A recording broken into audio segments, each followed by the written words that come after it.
Hi, welcome to the OpenACC workshop presented by the NSF Succeed program. This was originally a one-day hands-on event that you can view at your own pace. If you look at the link below, you can get access to the content and slides used by the original students. What we're going to do is we're going to look at the kind of the 50,000-foot view of parallel computing so that when we talk about OpenACC today and what it can do and what it can't do and where it's applicable and where alternatives should be used, it'll make some kind of sense. And I think that's really important. Otherwise, it's too easy with the different components that make up computing today to not understand where things apply and don't apply. Well, it'll all make more sense by the end of this talk. So, first of all, I hope that many of you are bringing applications in mind to this workshop and have some motivation for why you need to use GPUs. Some of you may not, and it's just you're preparing for the future, knowing that GPU computing is an important part of being able to do any kind of numerical work.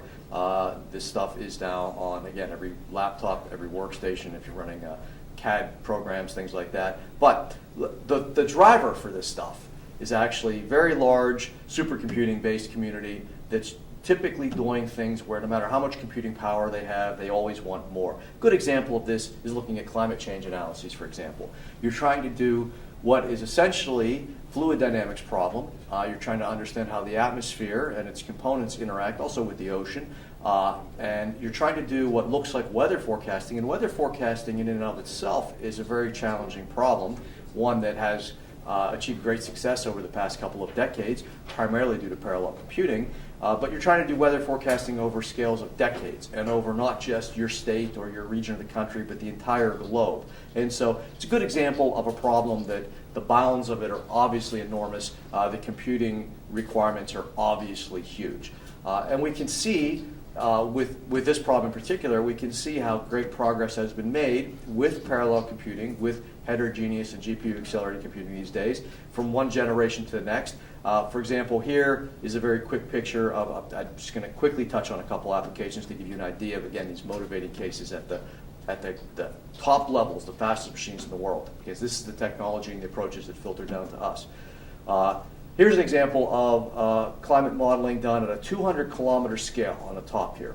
And 200 kilometers, pixels, if you will, of weather, actually it's three-dimensional, so 200-kilometer voxels, if you will, of weather is an enormous, they're not actually 200-kilometer high voxels, but, well, without going into technical details that we don't care about here, the pixels that make up the weather here are enormous. 200 kilometers, if you look out your window, you can't even see 200 kilometers in each direction, and that's what we're smearing everything out to in order to accommodate a model back around the 2000 and, I don't know, I want to say 6 or 7 time frame. I think there's a timestamp on this, actually. The current versions of this run at something better than 25 kilometers. This is actually a little bit obsolete here on the bottom. You can see a lot more scale and detail starts to show up, a lot more science and realism starts to show up when we can decrease the mesh size, get a smaller pixel size. Even a 25-kilometer pixel is huge, but when you stick your head out the window now, you can at least probably see 25 kilometers, possibly see 25 kilometers in each direction on a clear day. So you get some idea of the enormity of the problems that drive things on the top scale. These are the things and the technologies that we get to leverage down at the desktop level, although some of you there today may have grand challenge problems like this that are at this scale.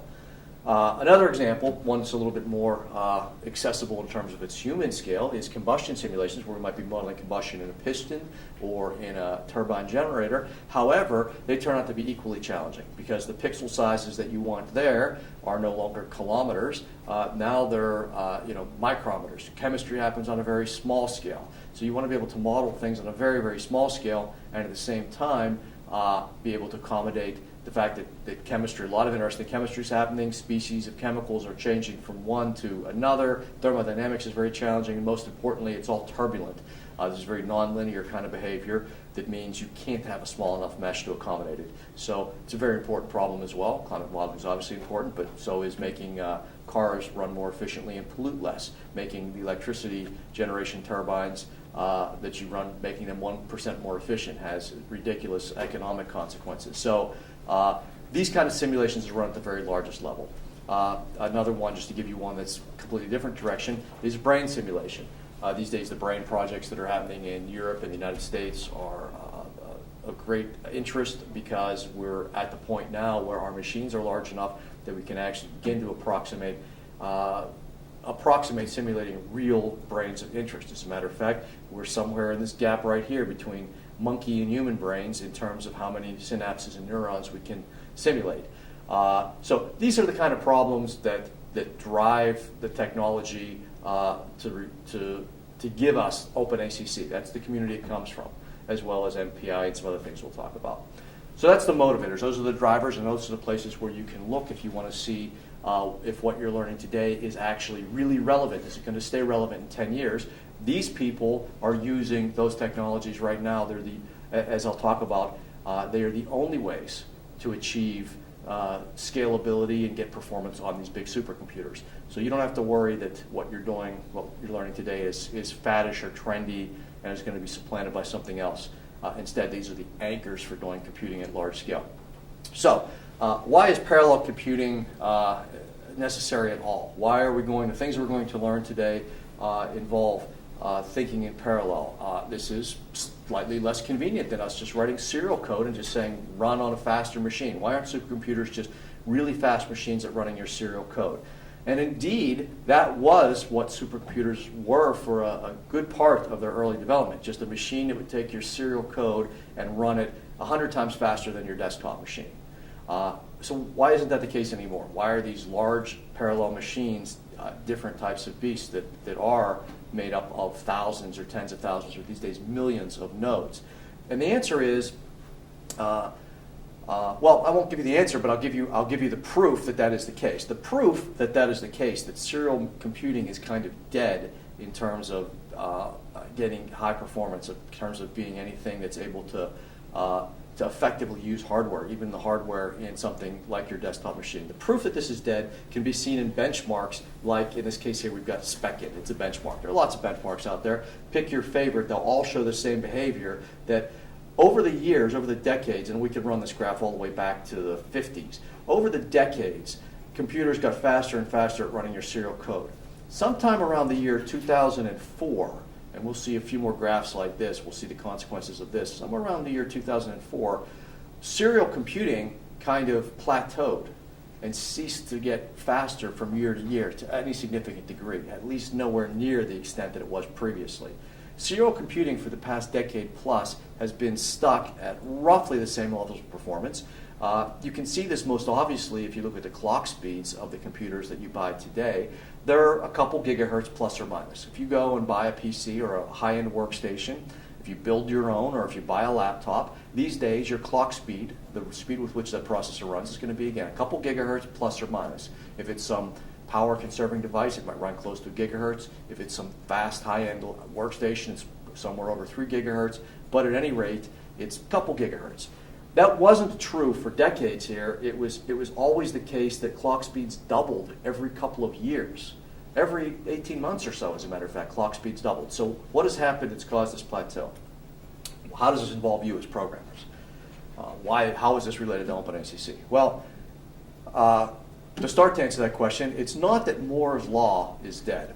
Moore's law, which is this commonly referred to, I'm sure all of you at least heard the phrase, the buzzword, many of you have probably heard it misapplied to other areas of technology. Moore's law is an observation that Gordon Moore made back in the 60s, that it looks like transistor densities, the number of transistors that we can cram onto integrated circuits, which at that point in time were very new. It was a new invention.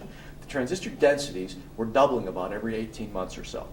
And he said, well, I predict this is going to continue to happen for a while, that we're going to be able to cram twice as many transistors in any given area of our new integrated circuit, our chip, for a while. And amazingly, it has held true now for 40-some, 50-some years. That's remarkable given where they were starting and how many different revolutions in engineering we've gone through in order to maintain that. But Moore's law is not dead, not yet. It's getting very, very close to not being viable anymore. If we look at this slide from Intel, for example, we can see that we've continued all the way through the past couple of years here, and all the way through next year. We're continuing to crank out more and more transistors over an area at an incredible pace. So Moore's law isn't dead. So why did the performance of chips running serial code quit taking advantage of these hardware advances? And this is the reason. This is the reason for all of parallel computing. This is the most important thing in computing today in general, be it your cell phone, be it your laptop, or be it a supercomputer. It is quite simply heat. It is quite simply that dissipating heat, getting rid of heat, is now the dominant issue in designing any computer in terms of performance.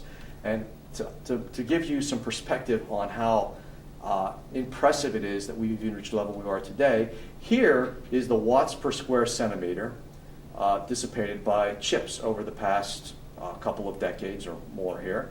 And chips today, computer chips today, the chip on your laptop in front of you, certainly on your desktop today, they are running at close to 100 watts per square centimeter of heat that they're dissipating. And at first that might seem like a kind of an abstract number to you, but you certainly know what a 100-watt light bulb, the heat a 100-watt light bulb puts out. You would never put your hand on a 100-watt light bulb. You'd burn it instantly. That is the amount of heat that a modern microprocessor is dissipating when it's running, when it's actually doing some computing in a normal desktop machine today.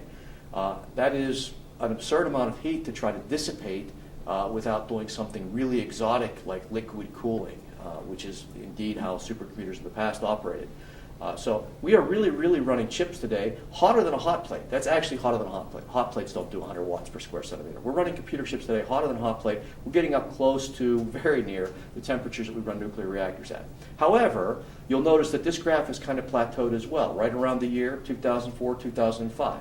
In other words, what happened around 2004, 2005 is that we weren't able to keep cranking up the clock speed every year because the chips would start to melt.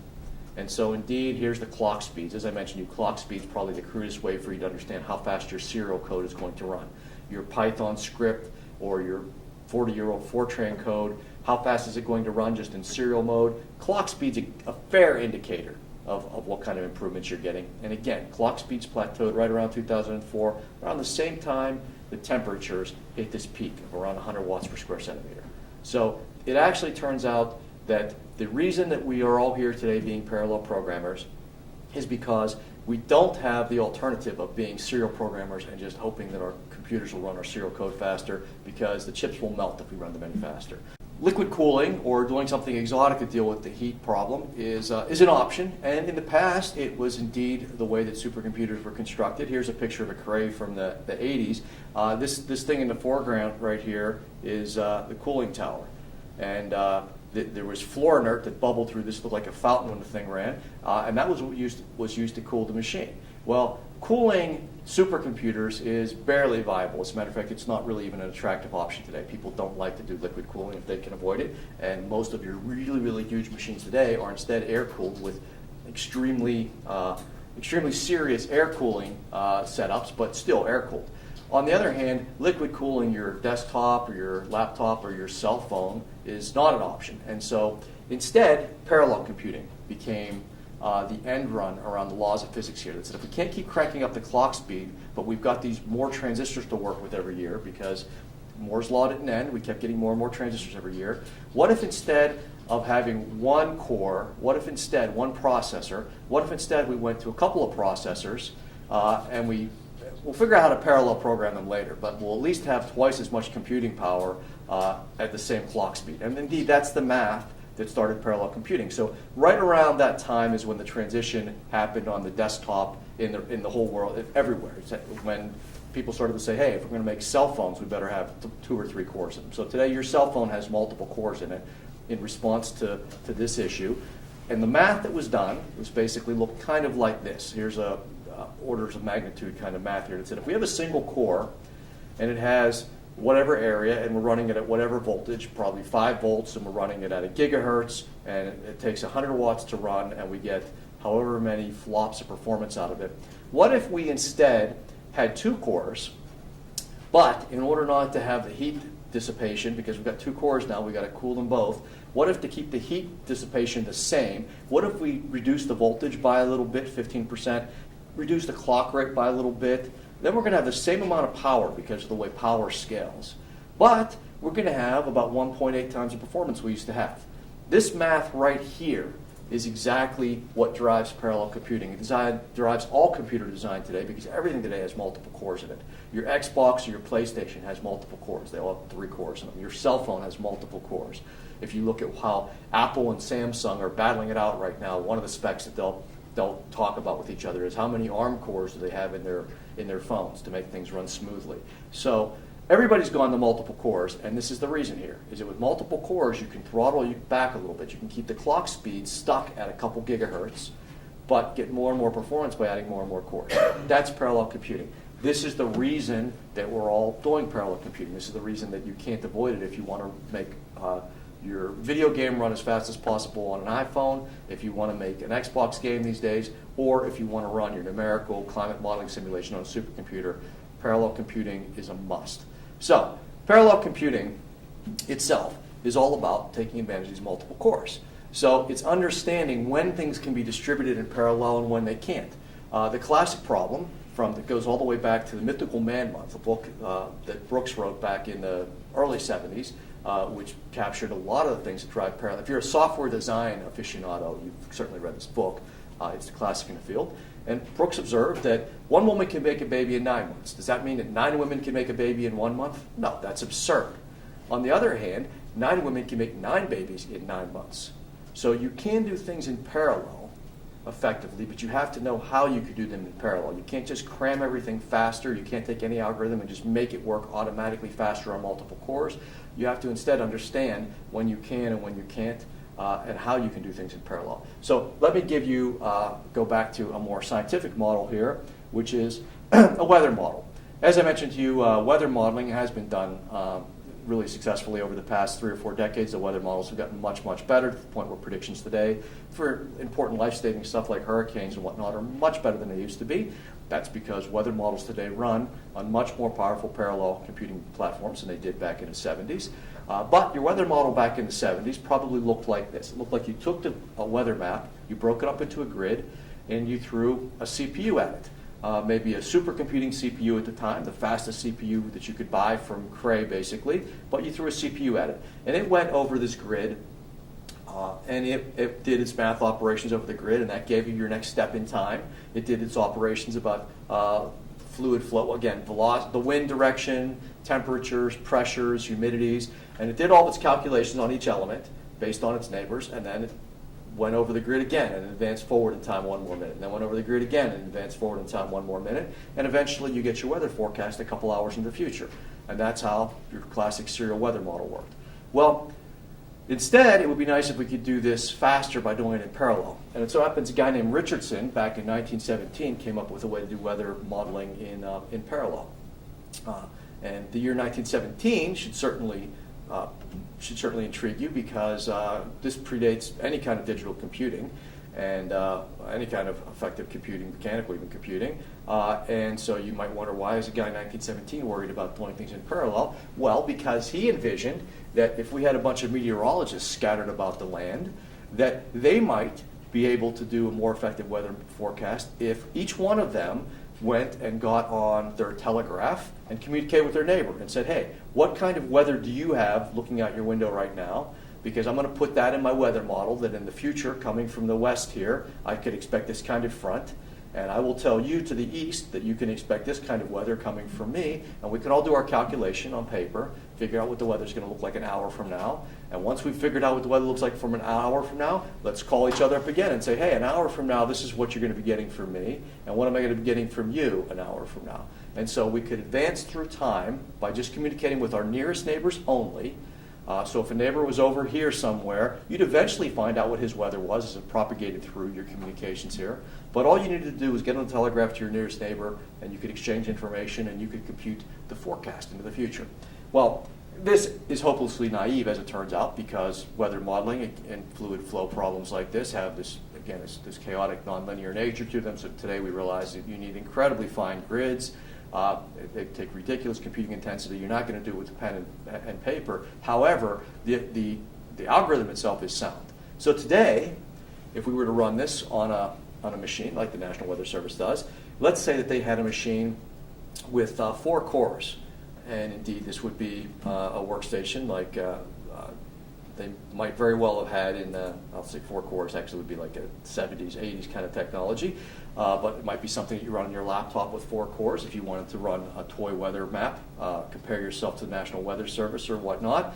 If we ran this with 4 cores on a computer, what they would do is the computer would take and break the weather map into 4 pieces. So this core here with the green area would only have to compute 1/4 of the map. And so it's running a code that looks very much like the serial code, but it only has to run on 1/4 as many elements. It only needs to do 1/4 as many calculations. As a consequence, we would expect that this would run about 4 times faster. And indeed, that would be the case. Now, the kind of programming technology we would use to program this would be OpenMP. OpenMP is the best way to program multiple cores, where you've got 4 processors working on the same weather map, the same memory. This is a shared memory machine, hence the title here. It's a computer where the whole problem fits into the same memory, and all the processors access that memory. So this is the equivalent of having 4 meteorologists in a room where they're all taking the map and dividing it up into quarters and saying, I'll work on this quarter of the map, you work on this quarter of the map. And then when necessary, when I need to know what's happening to the north of me, if I'm this quarter in the southwest, and I need to know what's happening to the north, I turn to this person to the north and say, hey, what kind of weather are you generating? And then I can get the data that I need to worry about this border up here. So it's 4 meteorologists working cooperatively in a room. Instead, what we're going to do with OpenACC is we've got to deal with the fact that our accelerator, our GPU, is actually a separate device in our computer that doesn't share memory. And we'll see as we go through today that this is the dominant issue in programming in OpenACC, is that our memory that's in our computing device, our GPU, is not the same memory that's in our CPU. And so we take our problem, which starts out in our CPU. It got loaded from disk, and it got initialized, and you set in all the parameters and everything here. We have to take that problem and send it over the bus. And it turns out that this bus here is a bottleneck. The PCI bus that connects your accelerator and your CPU, you might think a PCI bus is pretty fast because it's fast enough for your video card, if you're playing video games, to get information back and forth. But compared to the speed between a CPU and its memory, it's pretty slow. So it takes a while to cram this over the bus into the GPU memory. Once it's in the GPU memory, you hope that it can be operated on very quickly. That's what we're going to try to do today. We're going to leverage the fact that GPUs have a lot of cores. GPUs have thousands of cores. The nodes that we're going to use today have thousands of cores in the GPU. So we hope that with thousands of cores marshaled together to work on the problem, it's going to be very fast and be able to solve this weather map very quickly. And indeed, that's the case. And that's the way we would run a problem like this today. But when we're done here and we need to get the result back to communicate with the rest of the world or do further processing, we had to cram it back over this bus. So we've got to slide the problem back and forth. It's not quite as simple as the old shared memory world where we were all sharing a weather map. Instead, this is like we've got one meteorologist here, and he's got this very bad connection to a room full of calculators, people that can calculate stuff, but they're not really, we're going to find out the cores in the GPU are not nearly as sophisticated as a traditional CPU core. So I call them here savants. So they're like a bunch of math savants. They can do one thing very well. They can do the number crunching very well, but we need to get the information back to the CPU to do more general stuff on it. So we'll understand this model very well by the end of the day, and we'll have done some exercises and problems that look like this. Now, the last possible way of doing this, and it's a very important component of parallel computing, and it's the way that the Weather Service actually does a very large problem like this, is that they will, for the sake of being able to use a very, very huge machine, if you want to use a machine today that has hundreds of thousands or millions of cores, which is the size of the large supercomputers today, you instead have to break the problem up into a bunch of pieces. They can't all share the same pool of memory because physically sharing the same memory chips across a room-sized machine is impossible. Instead, you have to put the memory in a bunch of different boxes scattered around there. If you tried to connect all the CPUs to one central pool of memory, they would all spend their time fighting over that memory. Memory contention is a big problem whenever you have a lot of cores and a single chunk of memory. They all spend their time fighting over basically the electrical connections to those chips. And so you spread the memory out so that you can build a very big machine. But once you've spread the memory out across the room, across a bunch of different blades and a bunch of different cabinets spread out across a physical room, and these big machines are the size of a football field, they're spread out across the room. Now you've got to communicate between these CPUs and their local memory in order to get the weather information that the other CPUs need to do their calculations. And so now you've broken the weather map up into a bunch of, in this case here, we've broken it up into 50 different states. There's a CPU for each state. So it's running that same type of code, but only on its state. So we hope that it runs about 50 times faster. But to communicate with the neighboring states, which you do need to do to know the weather that's propagating across the borders, you've now got to use the network. And on a supercomputer, that network might be some proprietary InfiniBand, or in Bridges, we've got Intel's OPA network. In a cluster that you build yourself at your university, it could be Ethernet, for example, but it's a network. You've got to communicate across the network. It's not as simple as just grabbing something out of memory anymore, anywhere on the weather map. If it's something that belongs to one of your neighbors, you've got to request it over the network. And the way you do that is using MPI. So those are the three different programming models, and the pieces actually do fit together in a way that makes sense. So this is the way modern programming looks, is that if you've got a single multi-core machine in front of you, and every machine's multi-core today, as I emphasized, your cell phone is multi-core. So there's nothing that's not multi-core. The world of just serial single CPUs is dead. So if you've got a multi-core machine, so here's the memory and here's 6 cores. So we've got our 6-core chip in front of us on your laptop or on your workstation. So let's say you're in a department and you got a workstation. This is the machine you use. The way you program it is with OpenMP, to use all of those cores at once. That's the way that you can take your serial code that runs on one core and is bottlenecked just by only going in a serial fashion through the code, and you want to make it run, say, roughly 6 times faster because you've got a 6-core machine available to you. You could use OpenMP. If you plug an accelerator into that machine, and you would like to use that accelerator to make everything run faster, then you use OpenACC, and that's what you're here today to learn, and that's what we will learn. So you'll walk out of here today knowing how to use a GPU, or there are other accelerators too we'll talk about, but most of you are probably thinking accelerator programming is NVIDIA GPUs. That's not unfair. That's the majority of the market at this point. You'll use OpenACC. So that is how you could plug into your workstation this magical device that all of a sudden runs your problem 50 times faster, everybody hopes. OpenACC. However, if that's not quite enough and you need to actually run 10,000 times faster or 100,000 times faster, then there's no alternative but to buy a whole lot more nodes. So now you're building yourself a cluster, or if you've got a lot more money, you're building yourself a supercomputer like Bridges. And you buy a whole lot more of those nodes, you connect them together with the network, and then you use MPI to program things across that network. So those are the 3 pieces of programming that make up all of modern parallel programming. You're either programming for multiple cores on any given processor that you can buy today, or you're plugging an accelerator in and using it, and I should say because you can certainly combine these, and on the big machines you combine these techniques. That's what our summer boot camp is, as a matter of fact, is combining all 3 of these techniques together successfully, because that's the ultimate amount of flexibility to use the very largest machines. And lastly, if we've got a bunch of these nodes together in a room, or theoretically spread out, there are distributed clusters out there, you can use MPI to communicate between them. To give you a reality check here are the top systems in the world. There's a list called top500.org. If you're interested in this kind of stuff, you can go there. It's a great site. It's well organized, so you can play with statistics and pull up different lists, rank different ways. If we look at the top 10 machines as they rank them based on a benchmark that's generally accepted by, as at this point in time, as a way to rank machines, you'll see that the top 10 systems, this is June 16th list, it hasn't changed much since. They came out with, every 6 months they come out with one. The one in December is almost exactly the same. If we look at the list here, we will see that of the top 10 machines, almost all of them have some kind of accelerator or another, which is what you're learning how to program here today. So the very biggest, fastest machines have accelerators. Although you might say, oh, the very fastest machine here, which is a very custom machine, it's a Chinese machine that's very custom, doesn't have an accelerator, but guess what? The way that you program its hardware, it's built as a bunch of accelerators, basically. Its fundamental accelerator is OpenACC. So the fastest machine in the world right now, OpenACC is the way that you access all of its components.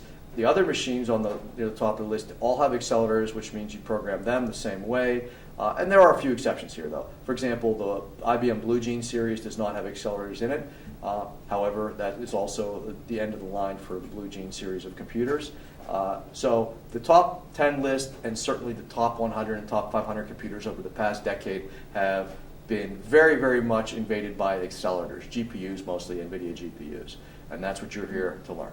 So, by the way, if you think that the power limitations, if you follow along with the stuff in pop science and everything, and you look at exaflop computing, the newest machines that will run at trillions of trillions, thousands of trillions of flops, floating point operations per second. If you look at those machines, they talk about power and everything so much, as I've talked about power at melting your laptop, making your laptop warm in your lap, or your cell phone run warm when you use it. Power is an issue at the small scale. At the large scale, it's a problem too. The big machines run 20 to 30 megawatts of power. Ultimately, all of computing power, all the power you put into a computer turns into nothing more than heat. The output of computing, you and I think of it as information, a simulation answer. The physical reality is all of the output of computing is just heat. That's the problem here. But at the very largest machines, they talk about 20 to 30 megawatts of power. That's the limiting factor on how big of a machine we can build today. Nobody's willing to build a machine that takes much more than 20 megawatts of power. It's possible. We could throw enough money at it if humankind's existence mattered. But basically, for practical purposes, that's the limitation. It's interesting that at 20 megawatts of power, we hope that the next generation of machines will be able to simulate the human brain. I showed you the human brain simulation is kind of one of the ultimate goals for the next generation of computers. And our brain takes 20 watts to run. So we are hoping with 20 megawatt machine, we can run a simulation of a brain that takes about 20 watts to run. So it gives you some idea. There's a lot of improvements to be made in the world. So even though Moore's law is reaching its end, and there are lots of other technologies that are coming to a conclusion after decades of tremendous improvement, there's still a lot of room to go, lots of things to do. So I hope this has given you some perspective on things, because as we get into the technical material, which is immediately to come, I will continually refer back and say, okay, well, this is something you might do with MPI instead. This is something that doesn't apply here. I hope I've given you some perspective on the pieces that make up parallel computing, where they come from, and most importantly, this stuff is no fad. The laws of physics aren't going to change anytime soon. Parallel computing is not because computer scientists like parallel computing. They like concurrency. They like Haskell and fun languages like that. No, parallel computing is driven by the absolute laws of nature, which say if you crank up the serial speed anymore on modern processors, they'll just simply melt. So you need to have multiple processors to spread the work over, and that is where OpenACC comes in.